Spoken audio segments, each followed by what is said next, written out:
I'm about to spend $4,000 in the next 7 minutes buying the most useless looking tech on the internet to find out if it really is as stupid as it looks or if there's actually hidden genius lying within. Useless tech. Earphones with a screen on them. Surely you just use your phone, or would you? Someone's actually made an iPhone case that runs Android. Who is this for? To be fair, I'd use this, but then I'm one of like the 5 weirdos who actually does carry around 2 phones. World's most revolutionary phone case. Okay, I'm interested. It's $120 for a case that barely exists, but a lot of people are saying good things about it. Cha-ching! Was that a good basket sound? Yeah, thank you. Cha-ching! Please don't put that in the edit. The Lick Day AirPods strap. Are we actually living in a world where someone's selling a wire for your wireless earphones? And it has 3,500 reviews. All right, Lick Day. I lick the sound of you. Pointless headphones. Ah, I remember you. The Dyson Zone headphone and face mask. It's just such a strange product that I can only assume exists for the sole purpose of getting people to talk about Dyson. Okay, let's try useless computer tech. I wonder if these companies know that they're paying for ads to come up when people type in useless tech. Oh no, Centercam. I just realized what this is. So someone's built a webcam to sit in the middle of your screen so that you can have direct eye contact with whoever you're calling. This just feels like the most ridiculous form of over-engineering to fix a problem that no one really has. Oh, we can either get the camera or we can get the deluxe package, which includes a lens privacy cover. Then you can cover up your very poor purchase decisions. But all that said, I am actually curious now. Stupid gadgets. Okay, yep, this is what we came for. Someone's built a smart egg minder that lets you know when you're low on eggs. Or, you know, you could just check the eggs before you go shopping, like you will have to do for every single one of your other products anyway. Oh, there really are some not very clever products on the internet. But what's this? The Happy Fork. The Happy Fork is a Bluetooth-enabled smart fork that vibrates when it senses you're eating too fast. This falls spot on in the category of, I'm pretty sure it's dumb, but it might just work. The Air Neo Selfie Pocket Drone. Okay, so just so I understand, this is a drone designed to take your selfies. There's just no way that this situation exists in real life. Can you imagine? You're just snuggled on the couch. Sorry, babe, just wait a sec. Let me go grab my drone to capture this moment. But you know what? This is the video where we find out for sure. So if I were to truly try and embody the useless lifestyle through and through, what products would I surround myself with? Well, of course there's such thing as a gaming bed, and it has RGB lighting. Further immerse yourself into that in-game experience and away from your spouse. Would I be lying if I said there wasn't 10% of me that really wanted one of these? It's definitely more than 10. Although, speaking of beds, the Sleep Bar turns your pillow into an earphone. The most comfortable way to listen, won't disturb your partner in bed. I'm very curious how this measures up to just using your phone or laptop speaker. Oh, Etsy, of course.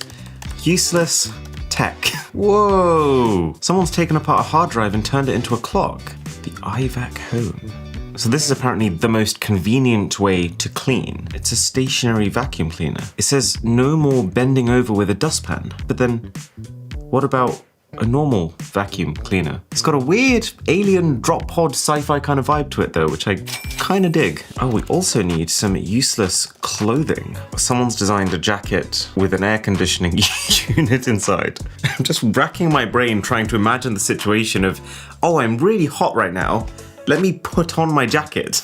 A leather designer belt that's also a power bank. You'll always have it with you. Belt buckles are kind of thick anyway. I'm somewhat interested. Cufflinks that are also working clocks. Well, okay, as long as you remember to bring your microscope every time you go out. The zip tie bracelet. Oops. Now it's on forever. This thing looks interesting. Well, on one hand, it actually looks a lot like those $20 Wish.com sound bars. But then on the other hand, it's very much that retro future vibe that screams to the gamer in me. But what exactly is it? It basically just tells you it's got 5 displays and they're customizable, but not really what that means. All right, fine. Useless form of transport. The Moonwalkers are the first ever mobility device that allows you to walk at the speed of a run. Don't know why they're showing people climbing up stairs though, because that's one place you really shouldn't be trying to run. I mean, let's say that you spend an hour per day walking around. This could cut that down to 20 minutes. And then finally, I want to get some stuff for the kitchen. These always end up being the most fun sections. I think I found a place that makes custom toasters with whatever image you give to them.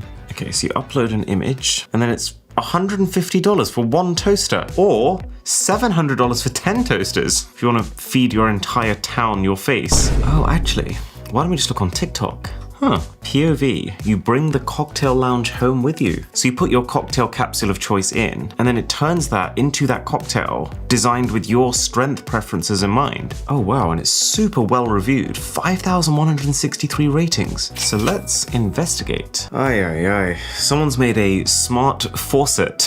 Let me ask you this, what hasn't someone tried to make smart? An unmatched touchless experience. Kind of like my dating history. There's a spoon here that claims to elevate the taste of your food. It says the built-in iron sensory technology mildly excites the taste buds on your tongue. We'll be able to find out pretty quickly for ourselves whether it's bogus or not. The ice designer tray looks like it engraves patterns into your ice cubes. It's definitely one of those never occurred to me to want products. But now that I see those results, I'm curious. The Thirsty Goose, the stylish solution for men's urinary needs. Oh, this is like one of those bedside toilet things. Get the job done and go back to sleep. Do you like winning? Stay in the zone with the Thirsty Goose urinal. It's actually a premium electroplated gold beak. Yeah. Everything's just arrived, and this is probably going to be the most interesting video in this I Bought series ever for me, because I have genuinely no idea if these products are going to be atrocious or amazing. So let's find out, from the cheapest all the way to the most expensive. Starting at $10. For those who decided they wanted to pay 3 times as much money to buy wireless earphones instead of wired earphones, and then decided they wanted to wire up those wireless earphones to make them wired earphones. The AirPods wire. So each one of these ends has a rather squishy circular hole. Place the AirPod inside the hole and, oh, that's not going anywhere. And so, okay, let's say I've got my earphones in and I'm shaking my head and I feel like the problem is, at the point where one of your earphones is already flying out your ear, it's going to be traveling with so much momentum that it can most likely just pull the other one with it. Now I think of it, are you more likely to lose both of your earphones using this? Here's the thing though, if these actually did properly secure into your ears, then I don't think the idea of wiring up your wireless earphones is actually such a crazy idea. Because let's say you're an iPhone user, it's not unreasonable that you might want Apple earphones because they pair really well. But then, let's say you want the best Apple earphones. Those aren't wired. Apple only makes good wireless earphones. So you have to get the AirPods, and then if you're doing a lot of running with them, you have to get some sort of way of securing them. It's just that this doesn't even really properly do that job. So 2 out of 10 on the actually useful scale. Now for a product that on a very personal level I'm excited for. The spoon that makes your food taste better. Yeesh. Well, let's hope the product is better designed than the packaging. I mean, it does all sound a little bit science fiction. This thing supposedly enhances the flavor of the food, improves your aftertastes by exciting your tongue with mild electronic stimulation. Okay, yogurt me. That could have gone worse. So, your finger needs to be covering the contact strip at the back, your food needs to cover the emitter on the front, and then as soon as you've done that, apparently when my lips touch this food, it's going to complete some sort of circuit and activate the technology. The light does come on. Interesting. I was completely convinced this was going to be bogus, but why did that actually taste nice? This is my yogurt connoisseur era. I think it might actually just be really nice yogurt. I signed up to review tech, not yogurt. Okay, maybe we do it via ratings. It's a normal spoon. 8 out of 10. Spoon tech.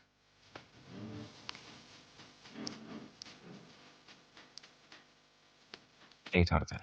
So what I'm imagining is happening here is as soon as my lips touch that spoon, it is completing some sort of circuit that lights up an LED on the inside, and that's all it does. Oh yeah, look. You don't need food or your mouth to activate the technology. But we should try this with more foods throughout the video. And then when we're done, we could actually just take it apart and see for ourselves. And while we're in the kitchen, there's no point lying about it. I'm a bit of a sucker for a fruity pink cocktail. Daddy, chill. Anytime I make something, a dinner, a drink, a YouTube video, I always like to make sure that it's presented well. And so that part of my brain really gravitates towards this idea of this ice cube designer tray. But then the rational part of my brain is thinking, yes, Aaron, $40 and 10 minutes of time to carve a pattern into an already melting ice cube to make one drink look 5% nicer for 60 seconds. Not your best purchase. So let's find out. Okay, so ice cube goes onto here. And then, oh my God, wait. That was like 3 seconds. Okay, wait, so now I use this one. I did not expect the pace of this thing. I'm not gonna lie, it's really cool how it works too. It's no electronics, it's just aluminium that quickly conducts heat from the air and transfers it to the ice cube, so that the bits that touch the ice melt the ice. I'm just so impressed at how something so manual is still able to work so efficiently. And then to think, you could have like 12 ice cubes going all at the same time. So this is actually what barbecues look like in the UK. I was definitely expecting this to be one of those expectation versus reality products, but the question is though, how long does the pattern last when you put it into a drink? So it's been about 2 minutes and I'd say it's mostly gone at this point, but this was a room temperature drink. If you put it into an already refrigerated drink, probably get 5 out of it. But you know what? Not pointless at all. That's a 9 out of 10. So you remember the spoon tech. It was an interesting idea, but I feel like for more of us, the problem is not that food needs to taste better, it's that it already tastes a little too good. And that is what the Happy Fork is designed for. And while on one hand, it does seem absolutely ridiculous to let a fork decide when you're full or not, as opposed to just, knowing yourself, there's one thing that makes me think it has a chance. It's that while of course we do know very well ourselves when we've had enough, it's pretty widely documented that there is a 20-minute delay between us actually having eaten enough and our body communicating to our brain that we've eaten enough. So that's 20 minutes within which you might well be eating way more than your body needs. So Happy Fork, which is now aggressively vibrating to tell me that it's on, is designed to help you slow down by measuring all sorts of things like how often the fork touches your mouth, how long it spends in your mouth. It's all very intimate stuff, but the idea is that it will figure out if you're eating too fast and it will alert you. Okay, so first sign of poor product design, there's a blinking LED light to tell you that the fork is active. You can barely see it. So I think I'm just gonna try and specifically eat quickly now to see if it triggers. Okay, it buzzed. 4 bites in. So I guess at a very base level, it does what it says it's doing. Oh, that was a lot of chickpeas. That's a bit spicy. So what if I eat at my normal speed? I'm a little bit scared of being judged here.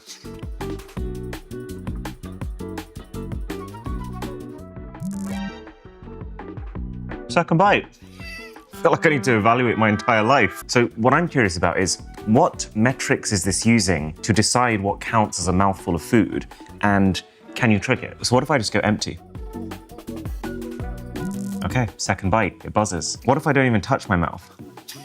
Okay, that does nothing. So it seems like this actually works in a very similar way to the spoon tech. This entire handle is basically one metal contact point, and then this becomes the other. And to complete the circuit, it has to go inside your mouth. I guess this is the technological way of achieving the same thing. The spice is really building. Kind of wish I was back doing the yogurt now. So, product does actually work, and the way the product works is actually pretty foolproof. Like, as long as you're not trying to trick it, I'd say it does deliver on its premise pretty well. Only thing is, it was meant to be a mobile app which let you upload and track the data from it. But since I guess this didn't sell the billions that the founders were hoping, the app no longer exists. So you lose half of the functionality. Still a 7. $120. $120 is what we just spent on this phone case. Let's be honest, not really even a phone case. My hypothesis is that it's going to be worse. But maybe, just maybe, they figured out something here that the others haven't. So I will give them this. It might look like your unhinged child has just melted some toy plastic jewelry over the back of your phone. But in person, this actually feels very high quality. This is aerospace grade aluminium on the outside for high structural strength. And then on the inside is a rubbery elastomer that's designed to spread the impact away from the point of contact. But does it work? So let's find out. Starting now. Oh God. Technically though, the phone is absolutely fine. You can see where the case has taken a bit of a hit, but the phone is exactly as it was. Do you know what? This is really growing in my rankings because it really does feel like you're just using your phone naked in terms of the weight, the thickness, and also the fact that you are, for the most part, directly touching your real phone's body. So that was drop 1, which shows that the case can protect your phone if you have a bit of a fumble and it falls out of pocket height. Drop 2, though, is where we actively try and damage it. Okay, 3, 2, 1. Oh! It's looking pretty good. Okay, that is yet again a completely unmarked iPhone. Now for test 3, the uneven surface. This is where I imagine it is going to break, but if it survives, then I would go as far as to say good product, given how many benefits there are to the way it feels, and also things like reduced 5G interference and better heat dissipation. These cobbled floors scare me, but I think we're just going to have to yoink it in 3, 2, 1. Let's find out. Okay, moment of truth. And we are absolutely fine. Oof, decent chunk of damage in that top corner. I gotta say though, I was very resistant about this product, but every time I've interacted with it, it's improved slightly in my rankings. The center screen webcam, though, has really got its work cut out for me if it wants to impress me. Because, well, I mean, it's not even necessarily because the idea is dumb, but more because of the existence of AI. I'll explain. I'd say the camera is decently spec'd. It's got a 1080p resolution and an f2.1 aperture, which should let in a reasonable amount of light. But the thing I'm most curious about is the quality going to be significantly better than a normal webcam? Because it's taking up about 8 times the depth. Okay, so you clamp the peg on top of your laptop. Oh my god, this looks ridiculous. USB-A. Need an adapter. USB port in there. Because I also got the deluxe package, you get a light, which now can't go in the center of your screen. Oh, again with the cables though. I imagine it's been designed to accommodate big desktop PCs, but it just means that for a laptop user, this is not a good look. Hello, can you hear me? Yeah, wow. Yes, I can. Okay, 1 second. So I've got a little lighting fixture over here that comes with it. How do I look? It's better than not having it. So what's the quality like on your end? Well, the quality is not good. It's purple. It's dark. It's just cut out as well. Wait, this is so embarrassing. Oh, yeah, there you go. Okay, so the question is, yeah. So, am I making direct eye contact with you if I kind of? Oh, actually, no. So I suppose the way I meant to do it is bend this camera so it's over your face, and now. Now it's sideways. But if I was sideways, that's yeah, sure, you could say that's yeah.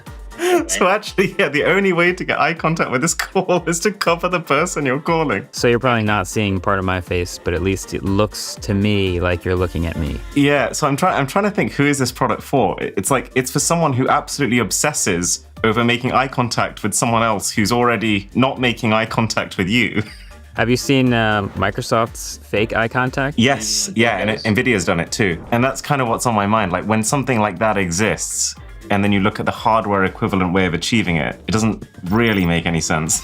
$150 is where we're at now. And that, my friends, is a hell of a lot of money to spend on a Bluetooth speaker. Also, it's absolutely miniature. It's not a convincing start. The thing feels empty, but I'm curious, because you might know that I've gotten into the habit recently of watching a little bit of TV on my laptop as I'm falling asleep. I don't know how it happened, but as soon as my body hears an American sitcom, it just starts shutting down. So at this point, I'm just not questioning it. Point is, I am the target market for this. I'm not convinced how this is going to be any better than listening on laptop speakers. So it works using bone conduction, which means that unlike a normal Bluetooth speaker, which evenly spreads out the vibration in like 180 degrees, this concentrates those vibrations within your skull. And so that would explain how they've apparently made it so that only you can hear what's coming out of this and not the person sleeping next to you. So this is approximately what my sleep setup looks like. I've got a laptop on the side where I'm watching my show, my pillow where I put my head, and the dusker is going to go beneath that.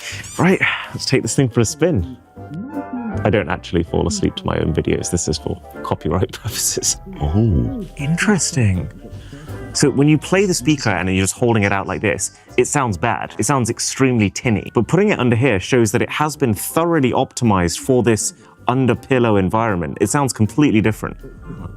So does it matter where I am in the pillow? The sound does fade as you move away from it, but not significantly. Like I can still hear the video while all the way on the other end of the pillow. Okay, but what happens when you turn and lie on your back? Okay, I'd say you lose about 20% of the volume, but still very audible. I wouldn't say the sound is crystal clear. This isn't a $150 audio experience, but it's full. It feels like you're enveloped within it because you kind of are. There is also an app, it's got power level, and one advantage of this over earphones is that it should last 7 nights per charge, a timer, which is a little pointless since most streaming services have timers built into them, and then different sound profiles, which do genuinely improve the clarity. But here's the thing, none of that matters if the person next to you can hear that sound. The only purpose of this product is if it actually can isolate that audio to you and you only. Otherwise, you might as well just listen on your laptop speakers. Joseph, can I borrow you? I just need a bed partner. If I'm lying down like this and I'm listening to my bedtime shows, how much can you hear and how disturbing is it to your sleep? That's quite disturbing. Okay. Yeah, I don't like that. So that would stop you from sleeping? Yes, it was something, well, among other reasons. Okay, eliminate the fact that it's one of our videos. Okay. It's just out loud enough that I want to try and listen to it. So it's kind of too present to be ignored. It's 80% towards achieving its goal, but until it gets to that 100% where you can't hear it, yeah, it's pointless. Yeah, it's actually worse than silence. Cool, that's handy. Right. Thank you. So for the time being, this is about a 4 out of 10. Have you ever wanted to add so much complexity to the simple act of taking a selfie that it becomes actually easier just to ask someone to take a picture of you? Well, my guess is the Air Selfie is going to be the perfect product for you. Okay, I mean, I'll give it this. This is impressively small and light, considering that this is a drone, this is a camera system, and I mean, this is a computer of sorts. You know, there's supposedly an AI-powered autofly feature on board, plus also really nice quality finish. It very much feels like one of those teenage engineering style, very high quality toy type projects. Then I'm just thinking, surely this camera is not so amazing that it's worth keeping a drone in your back pocket at all times. So in theory, okay, we're technically airborne. Although, I'm not doing anything right now. Why are you moving? It's like when a fly is trying to escape from having flown indoors. Oh my God, you're trying to kill me. Can you come down, please? Please. Ah. Okay, so propellers automatically turn off when it reaches your hand. That's pretty cool. So what I want to try here is autofly. It should follow me. So, oh. All right, so I've got it on face mode. Hello? Don't care. Oh dear. Come down. No! That's not, okay, yeah, okay, I can see my face. Where are you going? Where are you going? I'm here. Oh my God.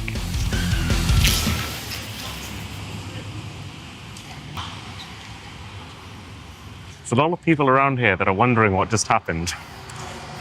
The thing's so tiny no one saw anything. Technically, I could take off from here. Don't do that. Probably shouldn't do that. Oh, it's there.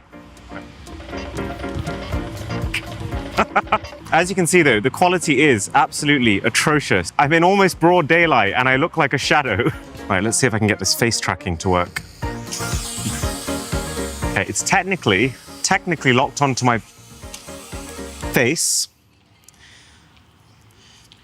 What kind of artificial intelligence is this? Okay, look, here's the thing. This has so many features, like it can do a wide shot of you, it can go far away and do a zoom shot of you, it can fly off, take a little video and then come back to you. But the fundamentals of this drone are just not even close to good enough to be able to pull them off in a way that anyone would use. I'm feeling like a 3 out of 10. But if you're not a photo kind of person, there's another way that you can self-indulge for $150 with a personalized toaster. Did they actually include a real cooked slice of bread? So anyways, this toaster, the Jesus toaster. Is that what I bought? I'm completely lost. This is probably the weirdest thing I've ever unboxed. So, what's it like to use?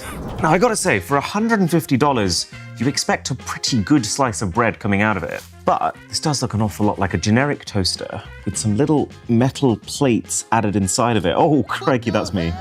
Every part of this really does scream made in someone's garage. So I imagine the way this works is you've got heating elements behind, and then this metal plate blocks off those heating elements except for within these gaps here. So I assume my face is going to be the toasted part of this toast.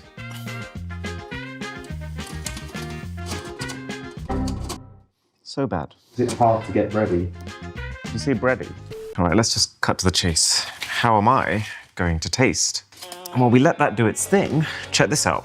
You can now ask the Aria AI baked into the Opera browser to literally generate an image at the tap of a button. Actually, we can see how this compares to the toaster. Make a toast with a realistic face to post on Instagram. Oh. It's absolutely horrifying. But yeah, if you're going to do something cursed, you might as well do it properly. And it's not just that, it now also understands the images that you give it. Oh, I think our toast is ready. That is absolutely atrocious. Is that my face? Which one's Aaron?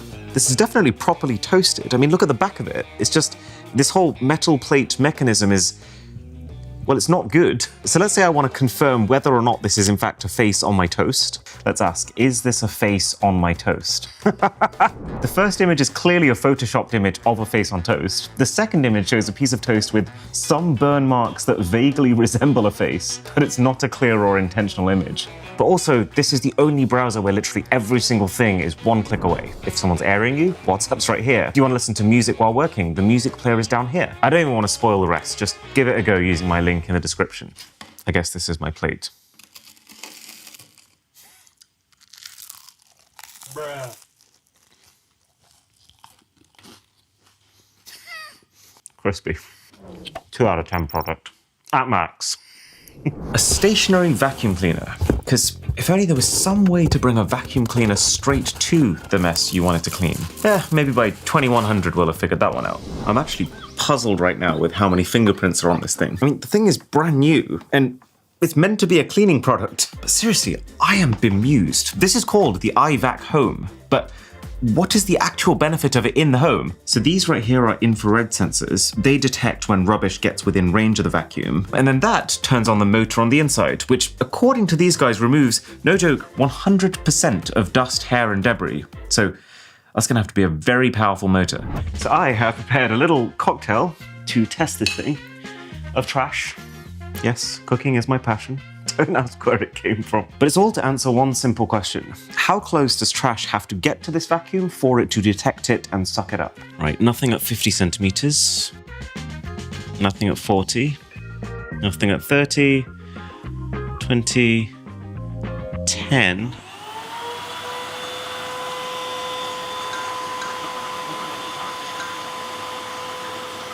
So technically it has detected the trash. I don't even think it's removed 1% of it. Okay, well, let's see what happens when you push it closer. Oh. And now it's self-destructed. Is it dead? What it did suck up, it did with tremendous force, but I mean, what now? Okay, I see. Only cycles for 7 seconds at a time, so that you, I guess, don't end up with a vacuumed cat. I still don't understand. Why? In a home setting? Because, like, I guess, yeah, if you have a couple of specks of dirt sitting 30 centimeters away from it, then it's not such a big deal to kick them towards it and maybe it will detect some of them. But then also, what if the rubbish is all the way over here? If you had a traditional vacuum cleaner, you can take it to that spot and suck it up. But here, you have to take that rubbish and manually push it all the way towards your vacuum cleaner. Oh, for crying out loud. And the infrared sensors are not even picking up the individual piece of rubbish. They literally have to see the broom. Also notice how the dirtiest part of this whole kitchen is the area directly in front of this vacuum cleaner. Okay, I'm tired of this thing. Here's some burnt face toast. 0 out of 10. Ah yes, the belt that's also a power bank. I think the most money I've ever spent on a belt before this one is about $30. So this better be something special. Oh, so the belt comes separate, and then the buckle/power bank is this meaty thing in here. Oh dear. This is not one of my better peels. I apologize. So it is a handmade leather belt, which immediately gives it some value. Oh, this is cool.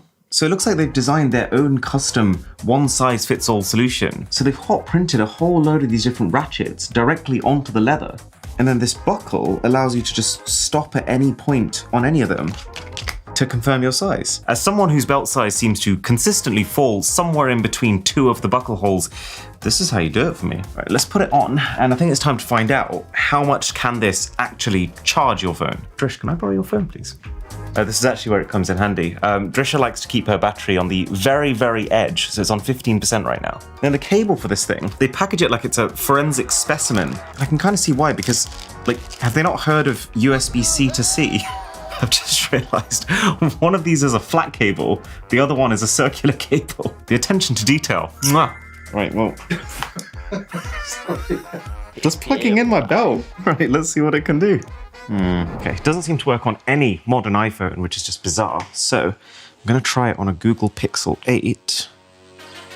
And it does appear to be charging. So we're at 15% right now. So let's see where it gets to. Honestly, I'm just not really sure what on earth this gadget is. On the face of it, it very much feels like a piece of tech for the sake of being a piece of tech. But let's dig deeper. It's fun presentation. You got to give them that. It definitely feels designed for gifting. Oh yeah, okay, so it's not got power baked inside of it, so you need to plug it in at all times. Oh no, oh, that's awful. That's really bad. The intro animation alone dropped it a couple of points. So this is basically 5 customizable pixel art displays, each with a 128 by 128 resolution. It actually does look a lot like they just taped 5 Apple Watch faces together. So I feel like how useful this is rests on what you're going to be able to put on those displays. So let's have a look. Oh, I see. So there's 2 types of faces. You get ones that span every single screen in a pre-configured way, or you can individually decide what you're placing on every single one of them. And there is a massive gallery of stills and animations that you can apply to it. Let's have a look at one of the pre-made ones. Oh, you can have one of those Nixie tube clocks. And it doesn't look that great. I mean, for starters, the screens don't fill the entire area, but also they're LCDs, which means that they very much look like screens. Nothing about the contrast or the color reproduction is at all convincing. Oh, you can display your YouTube channel subscriber count. Like the name of this tile is YouTube video list. So if I click yes. Oh. Okay. So it's got the date, it's got the time, the subscriber count, the view count. Is that right? Do we have 5,681 million views? I feel like when I was very early on in the channel, this is the kind of thing I was looking for. I did love the idea of tracking every single new subscriber. You know what this feels like? This feels like the most designed for TikTok product I think I've ever gone hands-on with. Everything is designed to look fun and interesting from a distance, but it doesn't do anything your phone doesn't already do. And it's not very good quality. And in a pretty similar vein of potentially not necessary screens, it's time we find out what on earth is going on with these Echo earphones. Because, I mean, these things are more expensive than a set of AirPods Pro. It's all a little bit slicker than I was expecting. And it says right on the home menu, long press to chat, GPT-4o. That I was not expecting. Hey, translate this to Hindi. I'm never going to give you up. Whoa, okay. I mean, it's not technically something you can't have on your phone, but one tap from your home menu to get access to GPT-4o like that is, I mean, it's already better than most of those AI pin products. Wait a second. That looks an awful lot like a SIM card tray. You get a SIM tool. Oh, wow. Okay, so out of my Samsung phone and into my earphones. Can you try and text me? Oh my God. Wait, that worked. You're texting my earphones right now. It's actually such a tiny screen that it's painful to write on. Like, my thumbs are aching, my neck is atrociously bent over, and every single word I type is wrong. So let's see what else we can do. So you swipe to the side and you've got access to a bunch of installed apps, and then there's a store. So you've got Spotify, you've got Echo Music, which I guess is their own music service, Tidal. Okay, so this is by no means the full Google Play Store, but it's a specific selection of apps that they've decided could be useful on your earphones. Some of these menus give away that it's actually built on a very old version of Android. Something like Android 7 or 8, I'm gonna say. But they've just dressed it up very nicely. Bear with, let me just log in. Oh my God, I've got to do it on this keyboard. Okay, right, give me like 10 minutes. Can't believe I'm doing this. We're in business. This is Spotify. It is absolutely miniature. I don't know, like, when would you choose to browse Spotify this way as opposed to just taking your phone out your pocket? But the big flagship feature that they keep honking on about with these earphones is the real-time translation. Let's take this thing for a spin. Let's do it. Okay. Thank you. So this is called dual earbud mode. So you click the right earbud. Let's go Spanish, you said. Sí. Hola, yo soy Joseph. Okay, so it said, hello, I am Jose. I heard me as well, which is interesting. There's a decent delay. This is a slightly worse version of the translation that exists with both Google and Samsung now. Right, so let me try. Hey, where is the library?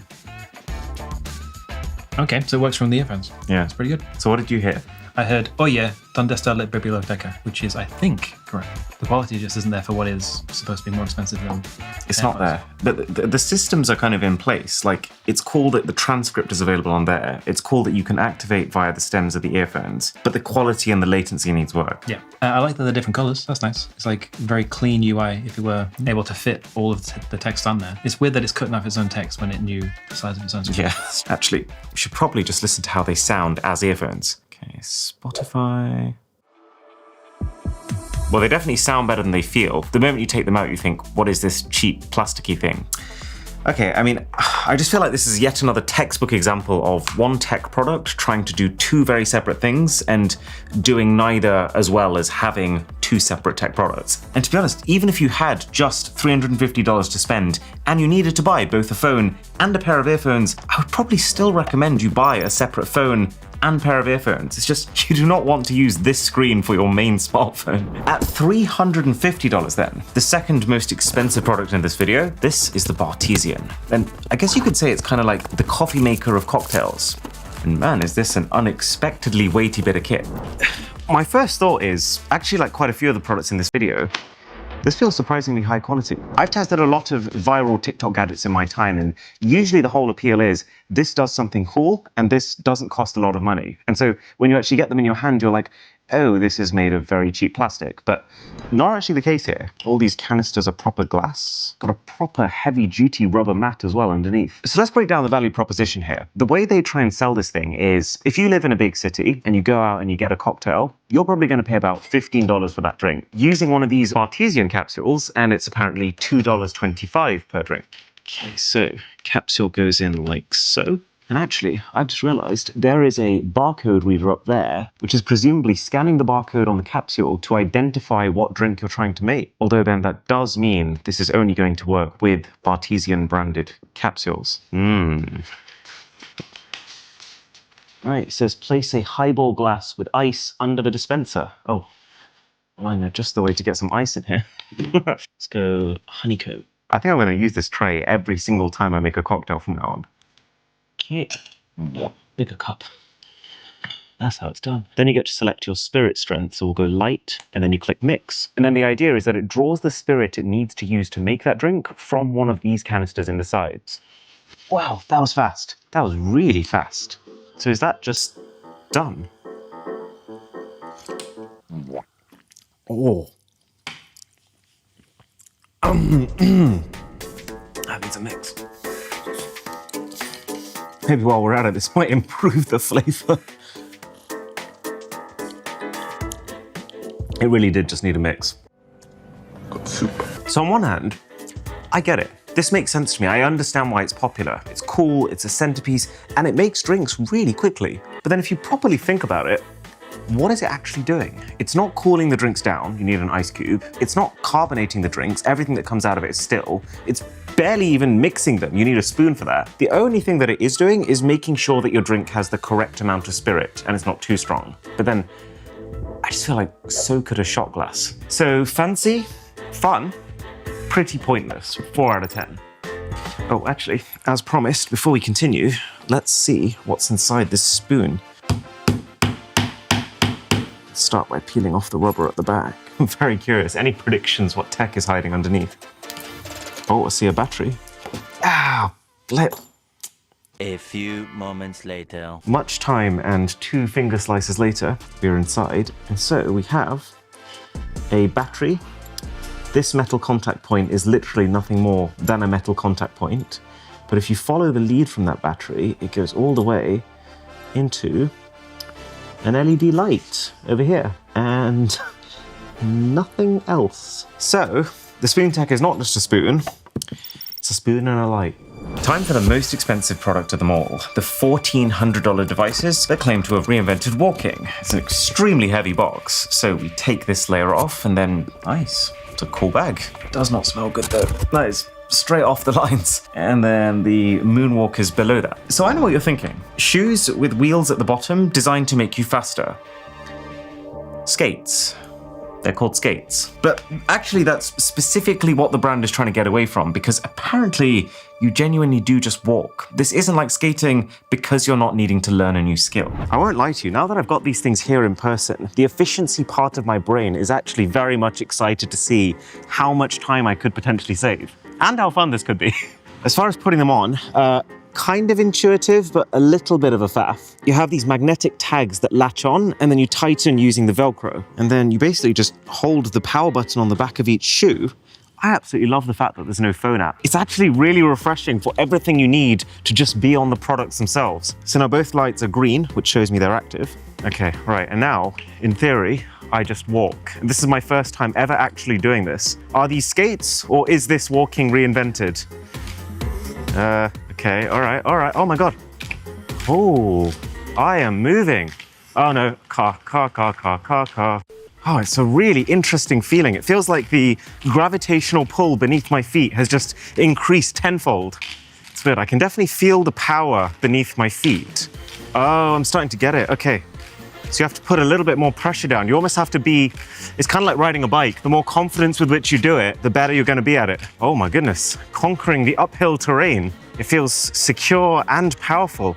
Wow, okay, we're going now. I can say with absolute certainty I've never walked at this pace before. Like, I've tried to balance on some pretty odd vehicles in my time.